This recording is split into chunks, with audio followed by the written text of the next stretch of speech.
Bonsoir les élèves du 12e bac sciences physiques et du 12e bac SVT.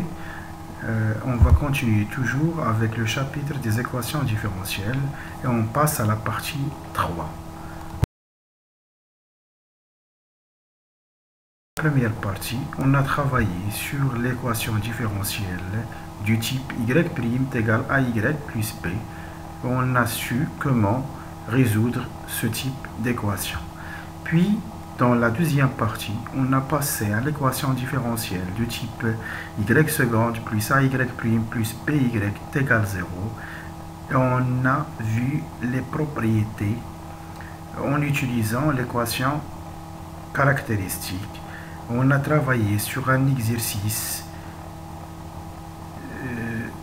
qui a une équation caractéristique de delta supérieur à 0.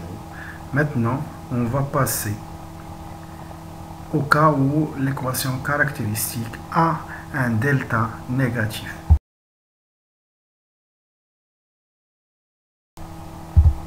Donc, l'équation caractéristique est R au carré plus AR plus B. On calcule le discriminant delta.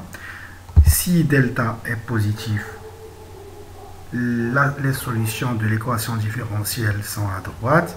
Si delta est nul, il y a une autre solution. Si delta est négatif, il y a une autre solution qu'on va voir dans cet exercice. Les cas particuliers, ils n'ont pas beaucoup d'importance. Dans l'exercice 3, la solution. L'équation différentielle est y seconde moins 4y' plus 5y égale 0.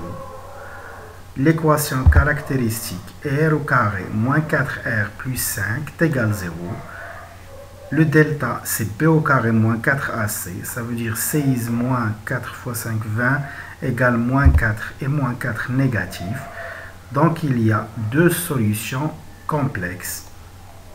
La première solution, moins b moins i racine moins delta sur 2a, et l'autre, moins b plus i racine moins delta sur 2a.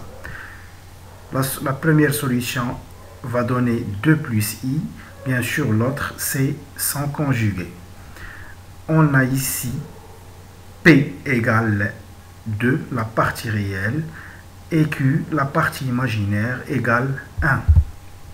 D'où l'ensemble des solutions de l'équation différentielle E sont y de x égale exponentielle px, facteur de lambda cosinus qx plus mu sinus qx, tel que lambda et mu sont de nombres réels. Donc, c'est la propriété. On a ici P égale 2 et Q égale 1. Si tu veux travailler avec R2 qui vaut 2 moins I, dans ce cas, Q va donner moins 1. Et enfin, on va trouver les mêmes résultats. Donc, en général, on cherche, on prend le nombre positif. C'est plus facile dans les calculs. D'où y de x égale exponentielle de x, facteur de lambda cosinus x plus mu sinus x. C'est la solution générale. On cherche maintenant la solution particulière qui vérifie les conditions y de 0 égale 0 et y' de 0 égale 1. On a la solution générale est la suivante. On a donné y de 0 égale 0, donc on va calculer par cette solution y de 0. Donc y de 0 égale exponentielle 0, facteur de lambda cosinus 0 plus mu sinus 0, on remplace x par 0. Sinus 0 égale 0 et cosinus 0 égale 1. Et exponentielle 0 égale 1, tout cela va donner que y de 0 égale lambda. Et on sait que y de 0 égale 0, c'est-à-dire lambda égale 0. On remplace lambda par sa valeur dans la solution générale. Et on trouve y de x égale mu exponentielle de x sinus de x. Sinus de x. Maintenant, pour trouver mu, on utilise la deuxième condition. Y' de 0 égale 1. Cela nous oblige à calculer y' de x, la dérivée de y. C'est un produit de deux fonctions. Mu, c'est un nombre réel, donc on va le calcul. Donc y' de x, c'est un produit, donc mu facteur 2.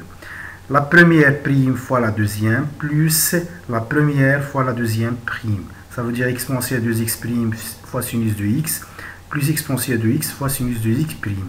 Alors la dérivée de exponentielle de x, c'est 2 exponentielle de x.